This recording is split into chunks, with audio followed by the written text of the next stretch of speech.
make very good money selling parts for BMWs, for Volkswagen and for Mercedes-Benz. This is part of what we do in Africa, but it's very important today that we don't get into some kind of fantasy. He is making money in Aachen with an enterprise that has about 50 employees, with a set of fabricators, with which he makes, and we can show you pictures and pictures and pictures, where you can go to Aachen and look at the things and try to bend them and find out that he makes real parts for real cars. Oh, you want me to stop? No. Well, a few more examples. I mean, the thing is that for a while, we, together with lots of other people, were talking about making an electric car. We have sort of decided that is not the first step, that's the second step.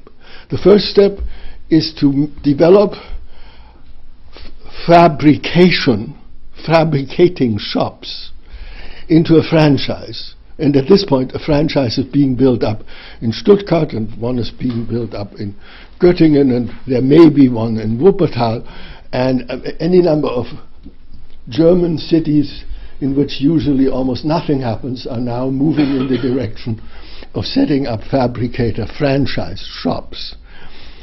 Any number more than I mentioned. There are quite a few in Austria, also in Linz.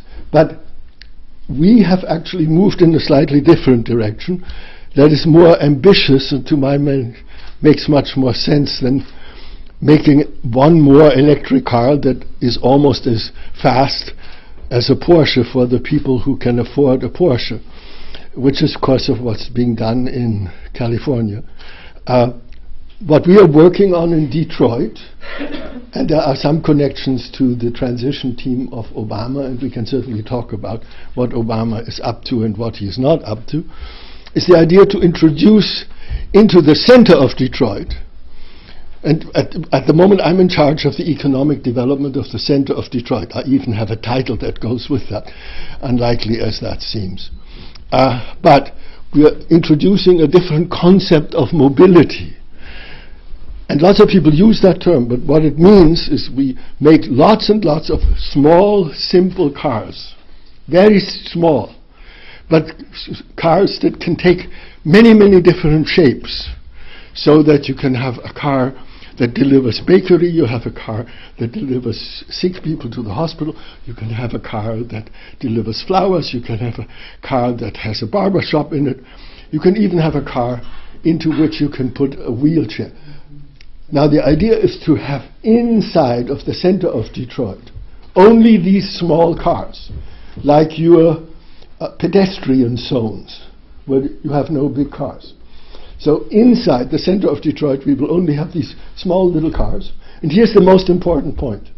The most important point is that when you get to the periphery, you don't switch into some big car that the by then bankrupt General Motors company has stopped producing, but you shift into a situation where your little cars make a train.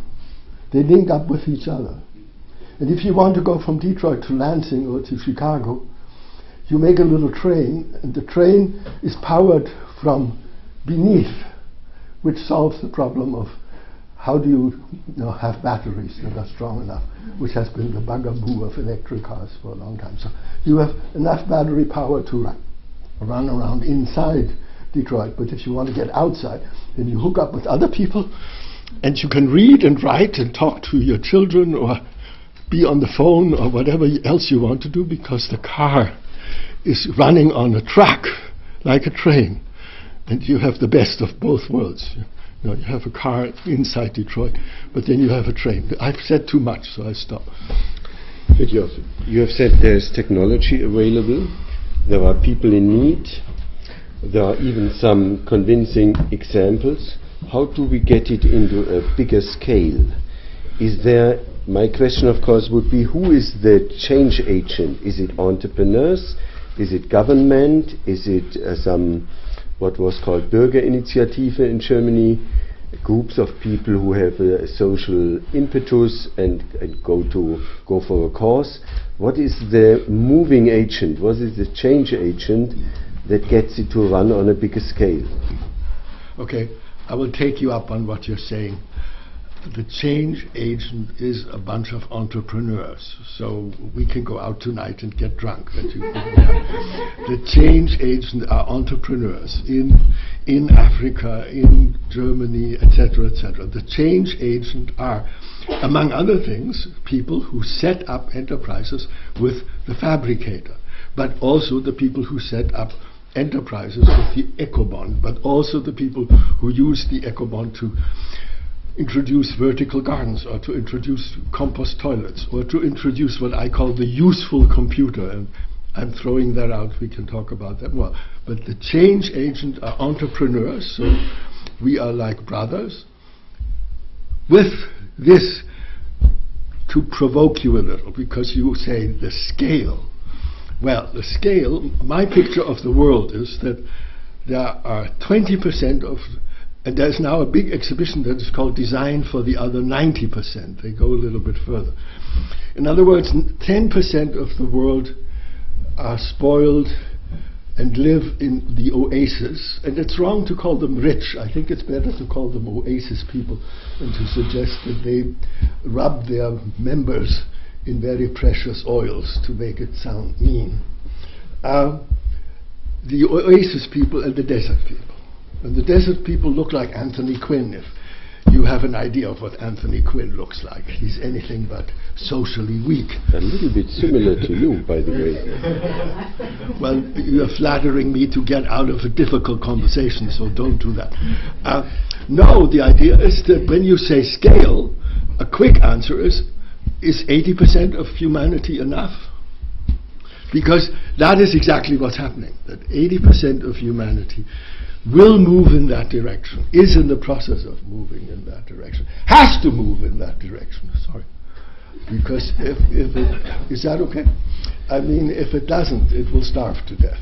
And if it doesn't, no, and I'm serious, I hope you watch television and you found out what's happening to the Caribbean parts of the French Empire.